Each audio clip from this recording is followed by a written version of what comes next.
Thanks. Another packed house here at Blocks. It's wonderful to be here tonight. How's you doing? Hey, where you from? Back in '79, I thought, well, you just go out and find a comedy club and start doing it. But Seattle didn't even, their idea of comedy was Pete Barbuti through here once a year. We had a place called the Brooklyn Bridge out on Aurora, where it was the first open mic for comics only.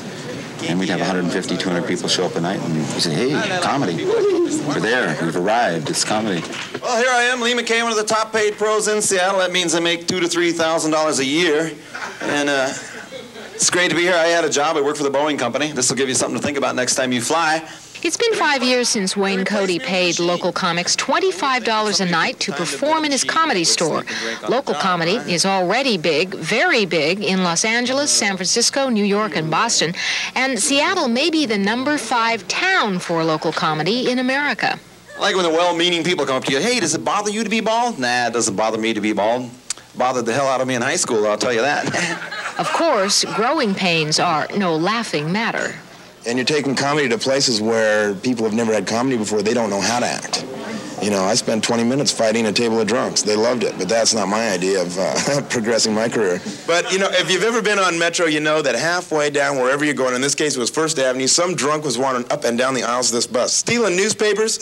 You know, I could take it no longer. I had to go up and grab this guy on the shoulder and say, hey, pal, you want to get back behind the wheel of this thing? I got a show to do tonight. Come on. Still a lot of people who it was a totally new experience.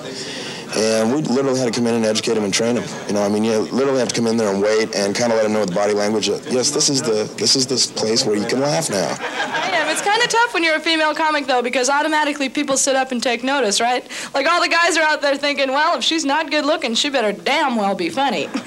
Lee, Jeff, and Mary Schickling Young have set up the Washington Natural Gag Company. They want to give local comics, especially beginners, a chance to get started. The croquet ball on the head trick always has been a crowd pleaser. This is good. Here we go.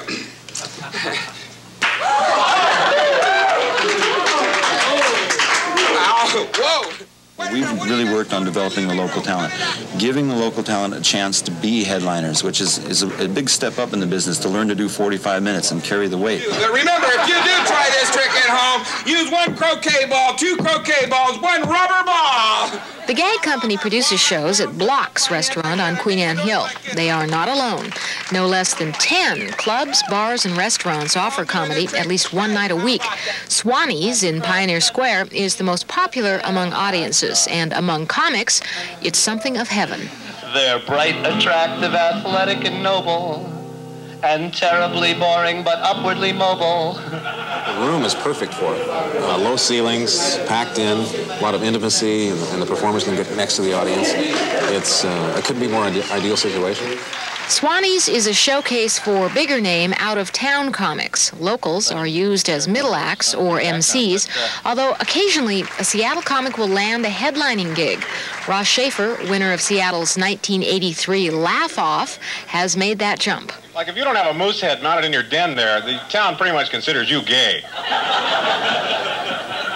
So when I worked there, I bought a poster of Bullwinkle, but it's not the same, you know. You feel more like a comedian when you come to Swanee's, because the audiences are what we call hot. They're ready. You know, they're ready to go. You just need to ignite them. So I think we ought to give up, guys. Don't even try to impress a woman with your superior automotive intellect. It'll backfire on you. You'll be on the freeway at 60 miles an hour going, hey, a little shimmy there. Yeah, I'm probably losing a bushing on the tie rod.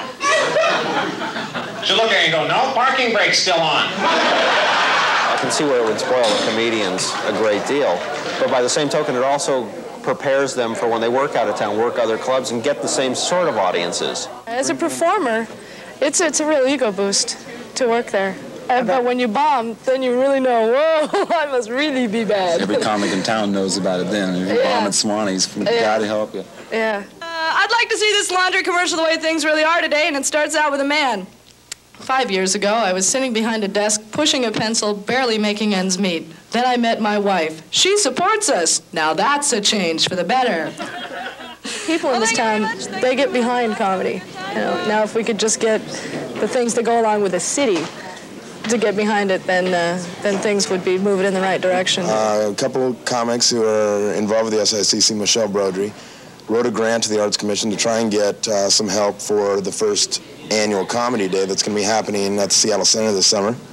And the Arts Commission came back and told them that comedy was not an art form and that they couldn't get any money. So, you know, that's another problem that we run into. Yeah, they said that if we called comedy art, where would it end?